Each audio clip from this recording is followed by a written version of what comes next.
No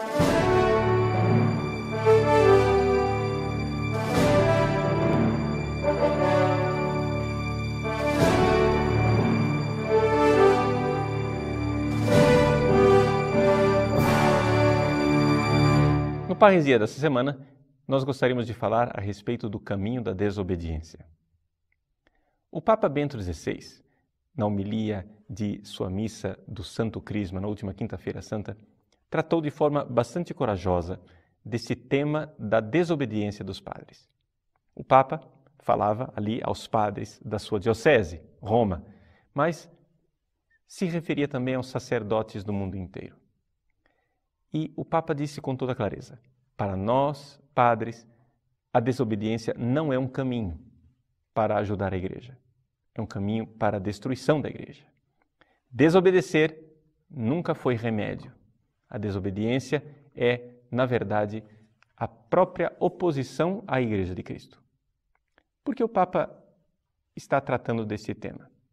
Porque existem grupos de sacerdotes no mundo inteiro que estão se organizando para fazer uma sistemática desobediência ao Papa, ao Vaticano, à Santa Sé e à tradição da Igreja.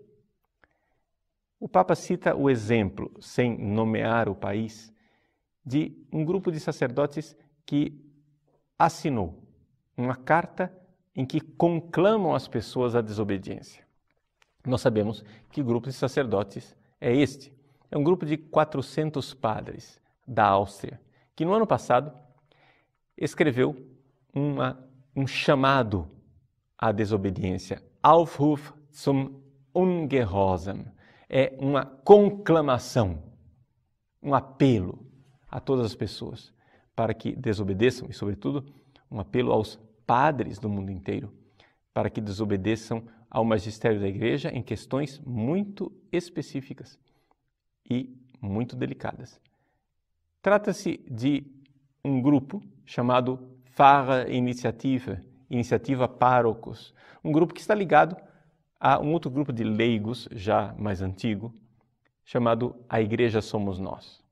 Pois bem, o que é que estes padres pedem que nós desobedeçamos? Em primeiro lugar, eles dizem que em todas as missas deve-se rezar uma oração pela reforma da Igreja. A razão dessa oração é que precisamos fazer ouvir às pessoas a necessidade da reforma. Não podemos agora continuar com Roma com seus ouvidos moucos, Roma no seu imobilismo institucional que impede a Igreja de crescer. Em segundo lugar, eles conclamam o fato de que todos os fiéis têm o direito de receber a comunhão, qualquer pessoa de boa vontade, não somente fiéis batizados, inclusive. Pessoas que estejam em situação canônica irregular, todos podem receber a comunhão. Ou seja, uma Eucaristia inclusiva, que não exclui ninguém. Número 3. Eles falam claramente que não irão celebrar mais de uma missa dominical e que não aceitam que padres, viajantes ou que eventualmente estejam passando na paróquia celebrem missa. É necessário, número 4, que haja Eucaristias sem padre. Ou seja, que se celebrem a missa sem o padre, não com a consagração, mas a distribuição da comunhão sem o padre será chamada daqui para frente de Eucaristia sem padre. Para que se note que todas as comunidades têm direito de ter a Eucaristia. Trata-se de desenterrar uma tese do famoso Frei Eduardo Schillebeeckx, um frade dominicano, que há uns 40 anos atrás desenvolveu esta argumentação. Todas as comunidades têm o direito à Eucaristia, então, se não houver padres, a Igreja pode dar às comunidades a faculdade de celebrarem elas a própria Eucaristia. Depois, número 5, queremos desobedecer, dizem eles, a regra que proíbe que os leigos façam a homilia. Número 6, cada comunidade ou paróquia deve ter um chefe leigo ou leiga, para que ali haja um ponto de referência. Número 7, eles falam claramente da ordenação de mulheres e da ordenação de homens casados. A respeito deste ponto da ordenação de mulheres, o Papa Bento XVI se referiu com toda clareza dizendo que não é possível que sacerdotes comecem a contestar a Igreja em pontos que ela já definiu, pontos em que o bem-aventurado Papa João Paulo II já pôs um ponto final na discussão. A Igreja não tem poder para ordenar mulheres. E, finalmente, talvez o parágrafo mais escandaloso, eles manifestam a sua solidariedade com padres que, porque estão casados, não podem exercer o ministério, e aí, aqui vem o escândalo, e com padres que estão no ministério, mas fizeram a opção de ter um relacionamento. Manifestam sua solidariedade com esta situação de pecado. Bom, o que dizer desses sacerdotes? Só podemos dizer aquilo que o próprio Papa Bento XVI nos diz. Queremos o bem da Igreja? O Papa benevolamente olha para estes padres e diz, vamos supor que aquilo que eles dizem seja sincero, que eles realmente querem o bem da Igreja. Pois bem, se eles querem o bem da Igreja, é necessário entendermos que o bem da Igreja não se alcança pela desobediência. Porque pela desobediência nós iremos fazer a Igreja que nós queremos. Mas a verdadeira reforma da Igreja se alcança quando nós perguntamos o que é que Cristo quer para a sua Igreja. Nós não somos déspotas, pequenos tiranetes que fazem a sua Igreja conforme as veleidades do momento, conforme o alvitre de um grupo que decide, assim manda e assim dita. Não. Nós somos a Igreja de Cristo.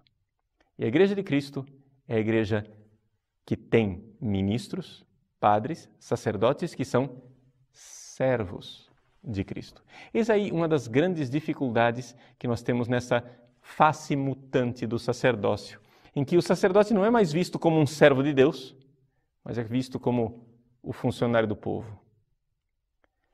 Vejam, o padre deve, em primeiro lugar, servir a Cristo. Mesmo que isso não seja popular, mesmo que ele não seja aplaudido por isto, mesmo que ele não receba manchetes de jornal favoráveis a ele. O padre é um servo de Deus, em primeiro lugar. E porque servo de Deus, então ele é também servo do povo de Deus. Mas existe uma hierarquia nesta realidade.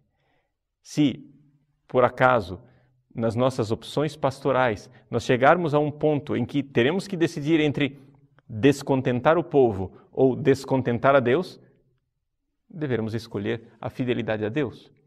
O caminho da desobediência nunca é um caminho da reforma da Igreja. O caminho da desobediência é um caminho da deformação da Igreja. O Papa Bento XVI, de forma muito corajosa, chama os sacerdotes mais uma vez à obediência. Chama os sacerdotes mais uma vez a renovar a sua fé, a renovar a graça que receberam pela imposição das mãos dos seus bispos no dia da sua ordenação sacerdotal. Assim, cada sacerdote pode se oferecer como servo obediente configurado a Cristo. E não somente ser um funcionário que celebra a Eucaristia, mas ser um verdadeiro sucessor dos apóstolos. Não somente porque receberam o poder dos apóstolos, mas porque receberam também o estilo de vida dos próprios apóstolos. São Pedro, quando ouviu Jesus falar que quem deixar casa, mulher, pai, mãe, campos, riquezas, por amor a ele, herdará o reino dos céus, São Pedro, alegre e exultando, disse, Senhor, nós deixamos tudo.